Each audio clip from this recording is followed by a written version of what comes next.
So the NSA is in a little bit of trouble in Congress. They've lost a lot of allies. And now Dianne Feinstein might be among them. And if they lose her, well, they're in a lot of trouble. She's part of the people who actually created this Frankenstein in the first place. At every step along the way, she enabled them, and said everything was necessary. Now, I'm going to get to her in a second, but first, let me show you the rebellion within Congress against this. Now, all the spying that the NSA is doing. The USA Freedom Act is something that has been proposed, and it's backed by a lot of people on both sides. I'll get to that list in a second as well, but let me tell you what it does. It strengthens prohibitions against targeting communications of Americans, so that's great, okay, and Hill explains this. That would require the government to be more aggressively delete information accidentally collected on Americans. That's great, because one of the things they were doing is they were keeping the information forever, and then if they decided to target you later, well, as the head of the NSA said, we can go back and find that info on you. Okay, that was scary. They're going to try to get rid of that. I mean, remember, like, people are so mental about a gun registry. We can't have a gun registry. Well, we would have a registry of our most private information stored forever. So this bill would get rid of that. And then it would create a special advocate's office tasked with arguing in favor of stronger privacy protections in front of the FISA court.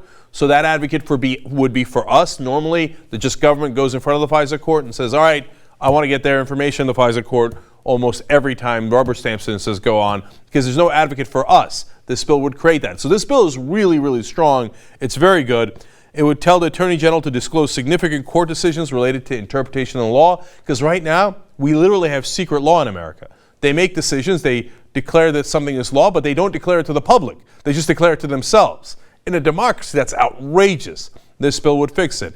And finally, companies like Google, Microsoft, Facebook, etc., would have to reveal more statistics about the information that they turned over to the government.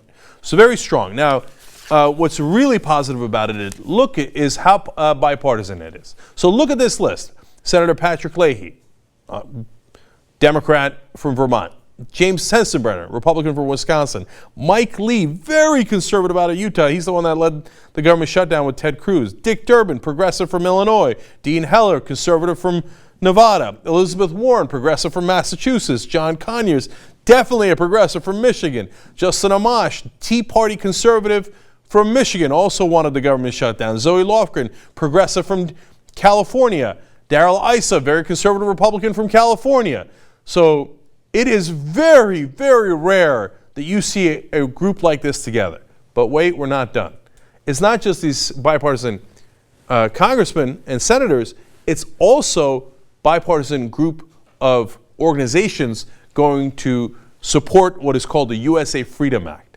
You know we're in good shape because usually when something's called the USA Freedom Act, it's going to pass. Okay, so we got the framing on our side on this. We got a lot of conservatives on our side on this, and these groups. The National Rifle Association. Yes, the NRA in this case is not being hypocritical.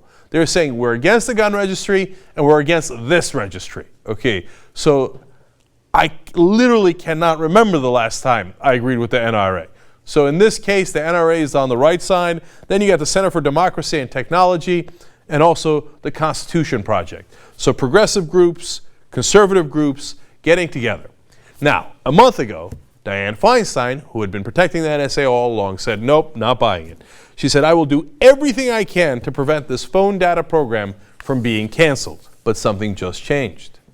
And Dianne Feinstein said very recently that she, quote, totally opposed to gathering intelligence on foreign leaders. Uh-oh, SpaghettiOs.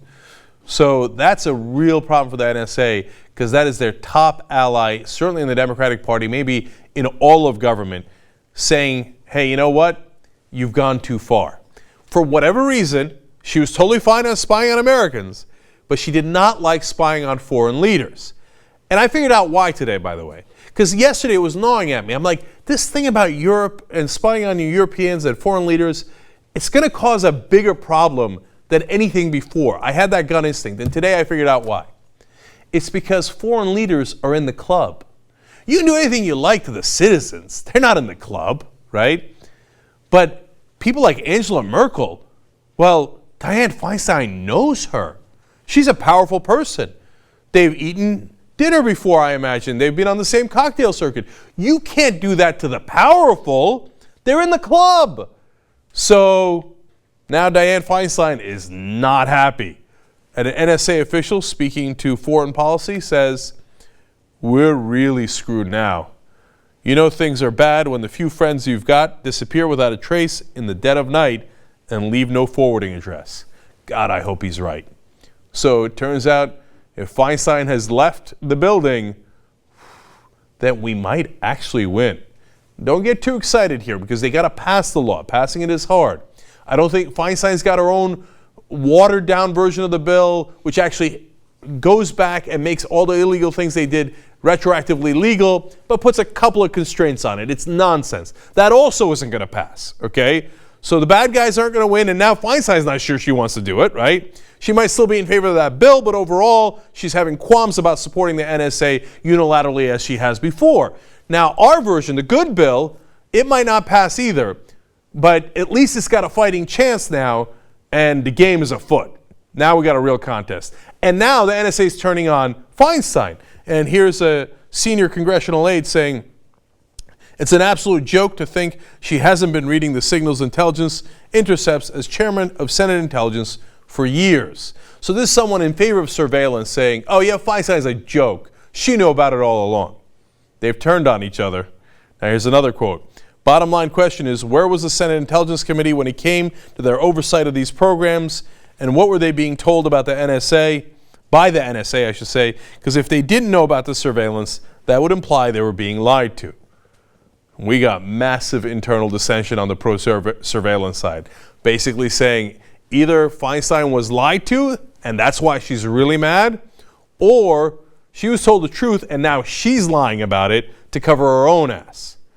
Either way, that's good news for people who are not in favor of this surveillance state. They're running for the hills. They're in tatters. We're charging ahead. Look, rolling back the power of the government in spying on all of our lives seemed like an extraordinarily difficult thing to do when this news first broke. But all of a sudden, we're surging, and we got a chance.